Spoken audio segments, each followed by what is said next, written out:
Hello అండి, welcome to our channel. ఈరోజు మనం ఇడ్లీ రవ్వ దోశ పిండితోటి పునుగులు ఎలా చేయాలో పక్కా కొలతలతో తెలుసుకుందాం.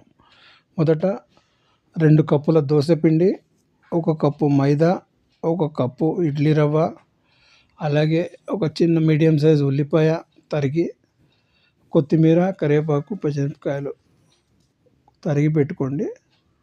ముందుగా ఒక బౌల్లో కప్పు ఇడ్లీ రవ్వ తీసుకుని సరిపడా నీళ్లు పోసి నానబెట్టి ఒక 10 నిమిషాలు పక్కన పెట్టుకోండి. 10 నిమిషాల్లో ఒక 5-10 నిమిషాల్లో ఇడ్లీ రవ్వ నానిపోతుంది. పక్కన పెట్టుకోండి. ఈ లోపల మనం తీసుకున్న 2 కప్పుల దోశ పిండిలో 2 కప్పుల దోశ పిండికి 1 కప్పు మైదా, 1 కప్పు ఇడ్లీ రవ్వ. 2 కప్పుల దోశ పిండిలో 1 కప్పు మైదా కలిపి తరిగి పెట్టుకున్న ఉల్లిపాయలు, కొత్తిమీర, కరివేపాకు మరియు ఒక 2 పచ్చిమిరపకాయలు సన్నగా తరిగి మొత్తం ఆ పిండిలో వేసి, తర్వాత సరిపడినంత ఉప్పు, ఒక అర చెంచాడు జీలకర్ర వేసి మొత్తం పిండి అంతా కలుపుకోండి. ఆ తర్వాత ఇందాక నానబెట్టి పెట్టుకున్న ఇడ్లీ రవ్వని కూడా ఇందులో వేసి అన్నీ బాగా కలిసేటట్టు కలిపి పెట్టుకోవాలి. ఈ ఈ పునుగులని ఒక్కొక్క ఏరియాలో ఒక్కొక్క రకంగా చేస్తారండి. విజయవాడ సైడు ఉత్తి దోశపిండితోనే చిట్టి పునుగులు అని చేస్తారు. గోదావరి జిల్లాలో పెసరపప్పుతో పెసర పునుగులు చేస్తారు. తెలంగాణలో మైదా పిండితో పునుగులు చేస్తారు. అలాగే కొన్ని ఏరియాల్లో మిక్స్ ఇడ్లీ రవ్వ, దోశ పిండి మిక్స్తో చేస్తారు. ఎలాగైనా చేసుకోవచ్చండి. ఈ రవ్వతో చేస్తే ఏంటంటే కొంచెం పునుగులు కరకరలాడుతూ అందులో ఉల్లిపాయలు, పచ్చిమిరపకాయలు, కొత్తిమీర వేస్తే కొంచెం టేస్ట్ ఎక్కువ వస్తుంది.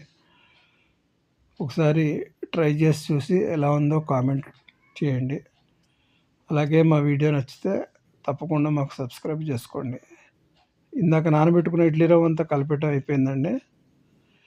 మొత్తం పిండిని బాగా కలుపుకుని అందులో ఒక చిటికెడు అంటే ఒక హాఫ్ స్పూన్ సోడా, తినే సోడా వేసుకోవాలండి. ఒక హాఫ్ స్పూన్ సోడా వేసుకుని ఆ పిండి మొత్తం కలిసేటట్టు బాగా కలుపుకొని పక్కన పెట్టుకోవాలి. పిండి ఎప్పుడు మరీ పలుచగా కాకుండా ఉండాలి, మరి చపాతీ పిండిలా గట్టిగా కూడా ఉండకూడదు. మీడియం కన్సిస్టెన్సీ ఉండాలండి. మనం ఇట్లా పిండి చేత్తో తీసుకుంటే ఇట్లా ముద్దలాగా కింద పడేట్టు ఉండాలి. ఆ కన్సిస్టెన్సీ ఉంటే పర్ఫెక్ట్గా వస్తాయి పునుగులు. ఇప్పుడు స్టవ్ మీద బాండలీ పెట్టి డీప్ ఫ్రైకి సరిపడా ఆయిల్ వేసుకుని ఆయిల్ కాగే వరకు వెయిట్ చేయండి. ఈ పునుగులు వేసుకునేటప్పుడు ఆయిల్ బాగా వేడిగా ఉండాలండి. మీడియం ఫ్లేమ్లో పెడితే ఆయిల్ కాగదు, సరిపోదు. వేడి సరిపోకపోతే పునుగులు గట్టిగా అవుతాయి. పునుగులు మెత్తగా రావాలంటే ఎప్పుడు హై ఫ్లేమ్లో పెట్టుకోవాలి. నూనె బాగా కాగిన తర్వాత ఇందాక కలిపి పెట్టుకున్న పిండిని చిన్న చిన్న పునుగుల చేత్తో వేసుకొని పునుగుల్లాగా చేత్తో వేసుకొని ఉన్న పిండి అంతా అట్లాగే వేసుకోవాలి. కాకపోతే కొన్ని పునుగులు వేసిన తర్వాత సగం వేగిన తర్వాత తీసి ఒక ప్లేట్లో పెట్టుకోవాలండి. అట్లా మొత్తం పిండి వేసిన తర్వాత అన్ని పునుగులు ఒకటేసారి మళ్ళీ ఆయిల్లో వేసి మంచి గోల్డెన్ బ్రౌన్ కలర్ వచ్చే వరకు వేయించుకోవాలి. ఇట్లా ఇది రెండోసారి వేస్తున్నాము. ఇట్లా పిండి మొత్తం కొంచెం కొంచెంగా చిన్న చిన్న ఉండల్లాగా వేసుకోవాలి ఆయిల్లో. ఈ పిండి కలుపుకున్న తర్వాత మినిమం ఒక అరగంట నుంచి గంట సేపు మూత పెట్టి పక్కన పెట్టుకోవాలండి. అప్పుడే మైదా పిండి, రవ్వ అవన్నీ కలిసి మంచిగా నాని మంచి టేస్ట్ వస్తుంది. వీటికి దోశ పిండి కొంచెం పుల్లగా ఉంటే ఇంకా బాగుంటుందండి టేస్ట్. ఒకవేళ దోశ పిండి పుల్లగా లేదు, అప్పటికప్పుడు పట్టుకున్నామంటే టేస్ట్ కోసం కొంచెం పెరుగు కూడా కలుపుకోవచ్చు ఇందులో. ఉల్లిపాయలు, పచ్చిమిరపకాయలు అన్నీ ఆప్షనల్ అండి. బయట బండి మీద దొరికే పునుగుల్లో ఉల్లిపాయలు వేయరు. కొంతమంది వేస్తారు, కొంతమంది వేయరు. అవి ఎవరిష్టం వాళ్ళది. కావాలంటే వేసుకోవచ్చు. లేదంటే ఉత్తి 2 కప్పుల దోసపిండి, 1 కప్పు ఇడ్లీ రవ్వ, 1 కప్పు మైదాతో మాత్రమే పునుగులు, కొంచెం ఉప్పు, కొంచెం సోడా వేసి పిండి కలుపుకొని పునుగులు వేసుకోవచ్చు. రకరకాలుగా చేస్తారండి పునుగులు. ఇది రవ్వ పునుగులు. ఇందులో నేను దోసపిండి కొంచెం పులిసింది కాబట్టి నేను పెరుగు వేయలేదు. కొంచెం పుల్లగా కావాలి అనుకుంటే కొంచెం టేస్ట్ కోసం ఒక అరకప్పు పెరుగు కూడా ఇందులో కలుపుకోవచ్చు. ఇప్పుడు ఉన్న పిండిని మొత్తం పునుగుల్లాగా వేసుకున్నామండి. పిండి అయిపోయిన తర్వాత మొత్తం ఇందాక వేసి సగం సగం కాలిన పునుగులన్నీ ఈ ఆయిల్లో వేసేసి మంచి deep brown colour, golden brown colour వచ్చే వరకు వాటిల్ని గరిటెతో, చిల్లులు గరిటెతో తిప్పుతూ వేయించుకోండి.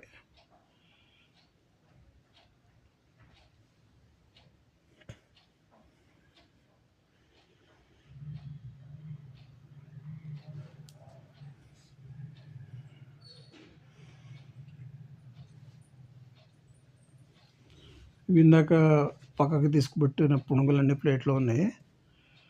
అవన్నీ ఆయిల్లో వేసేసుకుని కొంచెం గరిటెతో అటు ఇటు కదుపుతూ మంచి కలర్ వచ్చే వరకు వేయించుకోవాలండి.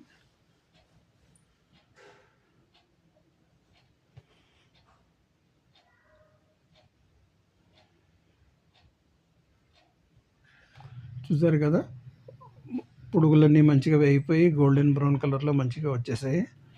వీటిని ఇప్పుడు చట్రంతో ఆయిల్ అంతా పోయేటట్టు తీసి ప్లేట్లో వేసుకోవాలి. ఈ పూరీలు తీసే జాలీలు కూడా ఉంటాయండి, వాటిని అవైనా ఉపయోగించి తీసుకోవచ్చు. ఇలాంటి గరిటె ఉంటే గరిటె ఎట్లా అయినా తీసుకోవచ్చు. మొత్తం ఆయిల్ అంతా తీసేసి ప్లేట్లో వేసుకుని టమాటా చట్నీ, అల్లం చట్నీ లేదా పల్లీ చట్నీ, ఏ చట్నీతోనే ఇవి చాలా బాగుంటాయండి.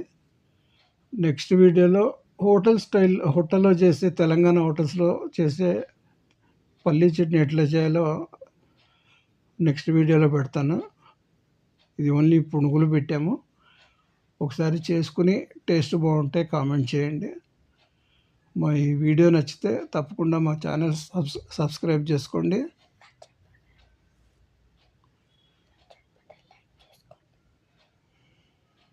చూసారు కదా, మొత్తం మంచి రంగులోకి వచ్చేసి తీసిస్తున్నాము. ఇప్పుడు ఇవి ఎట్లా ఉన్నాయో టేస్ట్ చేసి